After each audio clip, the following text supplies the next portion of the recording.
बिगर पढ़े मत आइए हाई कोर्ट में। इतना टाइम थोड़ा लगता है कि यही फाइल खोलेंगे यहीं देखेंगे आप लोग। घर में टाइम नहीं मिलता कि आप लोगों को फाइल खोलने का। अरे कागज से बताइए, वहां ऐसे कागज मत दिखाई पांडे जी। आपको हाई कोर्ट में काफी टाइम हो गया वकालत करते हुए। Why this dealing tactics? You think that you will be able to escape? ये सब टैक्टिक्स वहां ऑफिस में छोड़कर आइए। ये आप जो कर रहे हैं आज, उसको हम बहुत दिनों से देख रहे हैं। And I will not tolerate all this nonsense. And आज आर्ग्यूमेंट्स होंगे, केस एडजॉर्न नहीं होगा किसी भी हालत में। नहीं, but your conduct is shady. ये टैक्टिक्स बंद करिए आप लोग। इसको मैं डिसिप्लिनरी कमेटी में भिजवा दूंगा, आपका गाउन छिन जाएगा, बेइज्जती अलग होगी आप लोगों की। Stop this tactics. नाम के सामने स्याही से 1 लिखा है तथा नीचे स्याही से 2 डालकर सतीश पांडे लिखा है। एक ही आवेदन में 2 अभ्यर्थियों का नाम लिखा साहब। हाँ ठीक। उसके बाद क्या किया आपने? जो बात का लिखा प्रति इस जो भी ये डॉक्यूमेंट साहब, ये सभी फैब्रिकेटेड इन्होंने किया प्राइमरी क्या? फेसी। पुलिस में एफआईआर दर्ज कराई? हाँ साहब, ये मैं लास्ट पैरा निवेदन कर रहा था साहब, पेज नंबर 15 से देख लेता हूँ, पैरा 12 में लो। हाँ पढ़िए। उपरोक्तानुसार स्पष्ट है कि आवेदिका दीपा पांडे द्वारा कलेक्टर सीधी के समक्ष प्रस्तुत आवेदन कलेक्टर सीधी से सामान्य प्रक्रिया के तहत मुख्य कलेक्टर साहब को बचाने का प्रयास नहीं कर रहे। सामान्य प्रक्रिया क्या होती है? कलेक्टर साहब बिगड़ पड़े एंडोर्स कर देते हैं। आपके कमिश्नर साहब कलेक्टर साहब को बचाने का प्रयास नहीं कर रहे। सामान्य प्रक्रिया क्या होती है? कलेक्टर साहब आंख मूंद के एंडोर्स कर देते हैं। You will be required to answer this. सभी के खिलाफ नहीं, कर लीजिएगा। कलेक्टर साहब के खिलाफ भी एफआईआर हुई नहीं हुई? नहीं हुई। क्यों नहीं हुई? अभी तो जांच यहाँ से स्टे हो गई, जांच का विषय साहब वो हो सकता है। ठीक है, तो इसमें हम लिखेंगे कलेक्टर के खिलाफ भी एफआईआर की जाए। दी देन कलेक्टर जी। जिला शिक्षा अधिकारी से जांच क्यों स्टे कर दी गई हाईकोर्ट द्वारा? जांच पे तो नो कोर्सिव स्टेप है अगेंस्ट क्या कब का ऑर्डर है ये? And under which provision of law this order has been passed? No coercive action. That is R4 page 28. R4 Page 28 document D of the reply. R4 एक second, sorry, there is 4 petitions my lord in page 28। Manoj. 28 से 31 तक सब में साहब वही same order. क्या है देखें तो क्या रहा? जो 10 वाला सिस्टम खत्म हो गया, आज से 9 से चले गए। कोई रीजन नहीं, कोई कुछ नहीं। चलिए ये पेज पढ़ लें साहब थोड़ा सा। हाँ पढ़िए ना प्लीज। पेज 17 पढ़ रहे थे जी ना? साहब, पेज 15 पैरा 12 से हाँ? Para 12 page 15। हाँ, एक मिनट रुक जाइएगा प्लीज। उपरोक्तानुसार स्पष्ट है कि आवेदिका दीपा पांडे द्वारा कलेक्टर सीधी के समक्ष प्रस्तुत आवेदन, जिसमें कलेक्टर सीधी ने सामान्य प्रक्रिया के तहत मुख्य कार्यपालन अधिकारी जनपद पंचायत रामपुर नैकिंग को जिला शिक्षा अधिकारी से जानकारी लेकर वांछित कार्यवाही करने की टिप अंकित की गई है का आधार लेकर बिना विज्ञापन निकाले तथा नियुक्ति हेतु कोई कमेटी गठित किए बिना एवं रोस्टर अनुसार आरक्षण नियमों का पालन न करते हुए श्रेष्ठता एवं वरीयता का ध्यान न रखते हुए तथा विहित प्रक्रिया का पालन किए बिना ही उत्तरवादी क्रमांक 2 से 5 की कूट रचित तथा फर्जी दस्तावेजों के आधार पर अवैध तरीके से नियुक्ति की गई तथा पदीय दायित्वों का निर्वहन न करते हुए व्यापक पैमाने पर भ्रष्टाचार किया गया, जो लोक सेवक के आचरण के विरुद्ध है। इस प्रकार तत्कालीन मुख्य कार्यपालन अधिकारी जनपद पंचायत रामपुर नैकिंग, जिला शिक्षा अधिकारी जिला सीधी, विकास खंड शिक्षा अधिकारी रामपुर नैकिंग, तत्कालीन अध्यक्ष शिक्षा समिति जनपद पंचायत रामपुर नैकिंग तथा अन्य सहयोगी कर्मचारियों द्वारा भ्रष्टाचार किया जाना प्रमाणित पाया जाता है, जिसके कारण अनावेदक सतीश कुमार पांडे, दीपा पांडे, राजेश कुमार साहू एवं विभा शर्मा की नियुक्ति संविदा शाला शिक्षक वर्ग 3 के पद पर की गई है। स्पष्ट है कि उक्त कृत्य के उपरोक्त अनावेदक गण की भ्रष्टाचार एवं कपट का सहारा लेते हुए अपनी नियुक्ति कराने में सफल रहे तथा अवैध नियुक्ति कराकर शासन से वेतन भत्ते प्राप्त कर रहे हैं, जो आर्थिक अपराध की श्रेणी में आता है। उपरोक्त विवेचना के आधार पर मैं इस निष्कर्ष पर पहुंचता हूं कि इस प्रकरण में निम्न त्रुटियां एवं नियम विरुद्ध कार्रवाई की गई हैं। शासन द्वारा संविदा शाला शिक्षक वर्ग 3 की नियुक्ति हेतु बेहद प्रक्रिया का पालन न करते हुए भर्ती नियम की विपरीत की गई है। नियुक्ति हेतु चयन समिति का गठन नहीं किया गया है। आवेदकगण की नियुक्ति बिना विज्ञापन निकाले की गई है।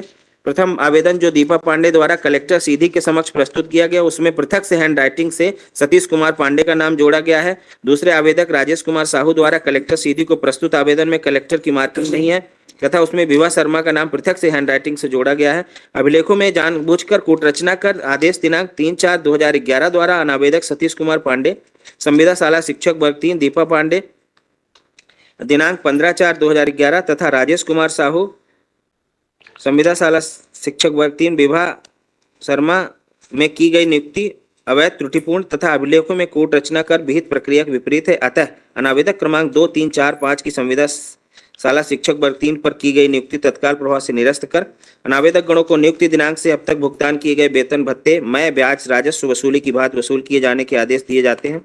नियमों के विपरीत अवैध नियुक्ति करने के में संलग्न तत्कालीन मुख्य कार्यपालन अधिकारी जनपद पंचायत रामपुर नैकिंग जिला शिक्षा अधिकारी सीधी विकासखंड शिक्षा अधिकारी जनपद पंचायत रामपुर नैकिंग जिला सीधी तत्कालीन अध्यक्ष शिक्षा समिति जनपद पंचायत रामपुर नैकिंग जिला सीधी तथा भर्ती प्रक्रिया में संलग्न कर्मचारियों अधिकारियों द्वारा अपनी अधिकारिता से परे जाकर नियुक्ति प्रदान कर शासन को आर्थिक क्षति कारित करने तथा अनावेदक गणों के साथ मिलकर अभिलेखों में हेराफेरी कूट रचना एवं धोखाधड़ी किए जाने के आरोप से में संबंधित पुलिस थाने में एफआईआर दर्ज कराने के आदेश दिए जाते। तदनुसार कलेक्टर जिला सीधी 15 दिवस में कार्यवाही करना सुनिश्चित करें।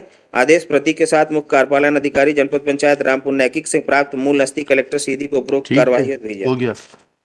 Then my lord annexure R2 is the FIR. जी वो तो देख लिया। R3 है एफआईआर जी। अब इसके ऊपर आप थोड़ा सा ये बताइएगा कि ये मानसिंह उइके, कुमुद शुक्ल और रमाशंकर मिश्रा कौन लोग हैं ये जिला शिक्षा ये राकेश पांडे हैं, president of the education society वाले। Rakesh Pandey president of education society. At इनका क्या लोकस है? एट जनपद पंचायत रामपुर नैकिंग। इनका क्या लोकस है? ये अप्रूवल होता है कमेटी से साहब, इनकी नियुक्ति की जाती। तो ये कमेटी में एजुकेशन सोसाइटी के प्रेसिडेंट का भी अप्रूवल था जी सर। तो ये भी को एक्यूज्ड है। इनके नामजद एफआईआर। हाँ ठीक है। और ये कौन है? Mansingh Uikey, who is appearing for Mansingh Uikey? हाँ आप ही तो अपीयर हो रहे हैं 1.4 में। क्या आप क्या हैं? किसी से पूछ रहे हैं, बता क्यों नहीं रहे? बिगर पढ़े मत आइए हाई कोर्ट में। इतना टाइम थोड़ा लगता है कि यही फाइल खोलेंगे यहीं देखेंगे आप लोग।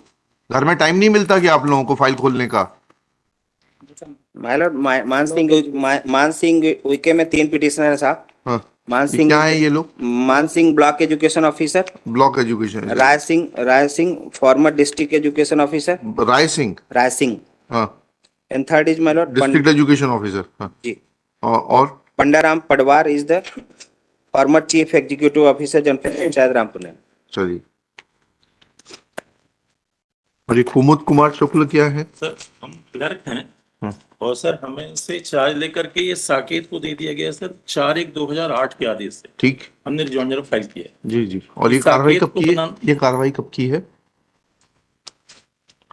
ये कार्रवाई कब की है? अपॉइंटमेंट कब के है? ये कार्रवाई कब शुरू हुई थी सर ये नियुक्ति के लिए? 2011 में शुरू हुई। 2011 में तो पकड़ी गई है भाई वकील साहब, आपको भी पूरी जानकारी नहीं है। यहाँ तो विधानसभा में सवाल हो गया, 2011 में तो सवाल हो गया। अच्छा 2011 में नियुक्तियां हुई हैं। जी। ठीक। चलिए तो आपको वो तो एफआईआर में आपको छोड़ दिया जाएगा फिर इन्वेस्टिगेशन में। और क्या जांच है? होगी तो जांच में 2008 सर हमने वो दस्तावेजी फाइल किए। ठीक है कर दिए आप। देके चार्ज दूसरे को दे दिया। कब दे दिया था सर? ये दे दिया गया 5/1/2008 का ऑर्डर है। 5/1/2008। और कब दिया आपने चार्ज? कब दिया? तुरंत दूसरे दिन दे दिया। कहाँ चार्ज हैंडिंग ओवर की? लगाया। अरे कागज से बताइए, वहां ऐसे कागज मत दिखाई पांडे जी। यार आपको हाईकोर्ट में काफी टाइम हो गया वकालत करते हुए। सर मैंने जो फाइल किया वो मैं तो फाइल किया तो उसका एनेक्शर बताएंगे ना आप? यस RJ2 है सर। हाँ क्या लिखा उसमें? उसमें मैंने बताया सर कि कुमुद कुमार शुक्ला मुख्य लिपिक के अवकाश आवेदन कारण संविदा साल शिक्षक वर्ग 2-3 के नियोजन संबंधी समस्त प्रभार आगामी आदेश तक भैयालाल साकेत सहायक वर्ग 2 को तत्काल प्रभाव सौंपा जाता है तथा निर्देशित किया जाता है जनपद पंचायत। तारीख क्या है इस आदेश की? ये सर 5/1/2008। ठीक ठीक। मतलब कार्य सौंपा गया था, फिर वापस चार्ज में कब आया? टेम्पररी था, सर हमने आपके अवकाश के कारण सौंपा गया था। चलिएगा ठीक। और ये रमाशंकर मिश्र कौन है? हाँ क्या है, आप क्या है? From 5/11/2009, I'm working on the post of सहायक संचालक कार्यालय शिक्षा अधिकारी सीधी, किस पद पर काम कर रहे थे? Assistant director. assistant director, and on assistant director in the office of DEO. DU. जी। And on 30/3/2011, that would be RJ2, I was given the tentative charge of district education officer, जी जी and I took up the charge on 1st of April 2011. जी। और ये आदेश कब पारित हुआ है? मेरा 30/3/2011 का आदेश है मेरा RJ2. I'm finding the 30/3 30/3/2011. किसने पारित किया ये आदेश? मेरा अपर सचिव मध्य प्रदेश शासन स्कूल विभाग भोपाल। नियुक्ति का आदेश अपर सचिव ने जारी किया है। But as per next RJ2 Adesh was 30/3/2011. एक second But I have a copy of the rejoinder. रुक जाइए, कॉपी ऑफ नहीं, whatever is on record is to be But seen it's in from the the process record. of filing the rejoinders in the process of filing, my lord. I filed a wakalatnama yesterday only. नहीं, So I have नहीं। an extra copy of. नहीं, from 2019 if you have been sleeping, आपका नाम तो already आ रहा है cause list में। Sorry, ये सब कहानी मत सुनाइए। Reply has been filed 3 days back, my lord, and we filed a ठीक है, rejoinder yesterday. हाँ ठीक है, तो यू फाइल्ड इट यस्टरडे ना। I call for a copy दीजिएगा, इसमें 1.7 में रिजॉइंडर की कॉपी निकाल के दीजिएगा। The rejoinder has not come on record yet, my lord. The IA number is also yet to be generated because certain typing copies had to be filed along with our reply. आपने क्यों नहीं why this delaying tactics, why this delaying tactics? My wakalatnama you think that you will be able to escape? No, on 4/3/24, my wakalatnama has been filed, my lord, yesterday. Who asked you to file wakalatnama on 4/3/23 when this matter is pending since 2023? Who had appeared earlier? 2018, एक minute है, rejoinder बुलवा लीजिए। इस तरीके से नहीं होगा ये मिस्टर सत्यम अग्रवाल अपीयर हुए थे 2019 में, फिर चेंज ऑफ काउंसिल कब हुआ? Just to avoid the court, अब चेंज ऑफ काउंसिल भी हो गया, ऐसा थोड़ा ना होता है। I apologize for that, my lord. You should, ये सब टैक्टिक्स वहां ऑफिस में छोड़कर आइए। ये आप जो कर रहे हैं आज, उसको हम बहुत दिनों से देख रहे हैं, and I will not tolerate all this nonsense. Rejoinder बुलवाइए, इस मैटर को 12 बजे लेंगे। Let rejoinder be brought on record. And आज आर्ग्यूमेंट्स होंगे, केस एडजॉर्न नहीं होगा किसी भी हालत में। आपको जिसको एंगेज करना हो लेकर आ जाइएगा 12 बजे। My lord, I apologize for that, my lord, but we got. नहीं, but your conduct is shady, sorry. But the petitioner has engaged us day before yesterday only, my lord. We got. हाँ, the file. petitioner, that means that your petitioner is very shady.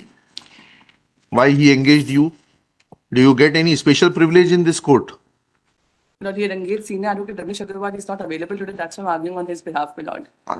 Non-availability of senior advocate is not a ground for adjournment. To argue, I have an extra copy of the rejoinder Yes, also, my lord. जी। आपका वकालतनामे में आपके cause list में नाम आ रहा है। ये office of कब से लिखने लगे वकालतनामे में? इसको मैटर को डिसिप्लिनरी कमेटी में भिजवा दूं क्या? आप लोग वकालतनामे में ये कैसे लिख रहे हैं? Sanjana Sahni, office of Ravish Agarwal senior advocate. How can you canvass name of a senior advocate in vakalatnama? Should I send this matter to the disciplinary committee? All the senior advocates should understand that they cannot represent themselves in any form before the court except on the instructions of the instructing counsel. ये tactics बंद करिए आप लोग। इसको मैं disciplinary committee में भिजवा दूंगा, आपका गाउन छिन जाएगा, बेइज्जती अलग होगी आप लोगों की। Stop this tactics. This court takes exception to the I apologize for that. wakalatnama in which counsel Sanjana Sahani, Saket Malik and Jasprit Gulati have represented themselves to be office of Ravish Agrawal senior advocate. Mentioning of name of senior advocate in the wakalatnama is a kind of surrogate advertising. This is not permissible. Senior advocate should have the capability and capacity of being engaged and represented through the engaging counsel and should not represent his name in a surrogate manner like this in the wakalatnama. Registry is directed I highly to apologize, my lord. take care of this aspect, and whosoever is represented like this in future, matter be referred to the disciplinary committee for taking action against such senior advocates. Matter will be taken up at 12 p.m. In the meanwhile, reader is directed to call for the rejoinder filed. और किसी का कोई दस्तावेज तो नहीं आना है? कल ही तो फाइल नहीं किया, या आज सुबह तो फाइल नहीं किया है आपने? जी, मैं बढ़ाऊंगा नहीं 12 बजे, इसलिए मैंने बता दिया आपको। Apply on the behalf of respondent number 5 and 6. हाँ, तो उसको भी आज ही आना, मतलब उसको दिया है फाइल। आपको बोला ना सुबह स्पेयर कॉपी लाके रखिएगा यहाँ पर। My lord, I render my unconditional apology, ji my ji, lord. ठीक है,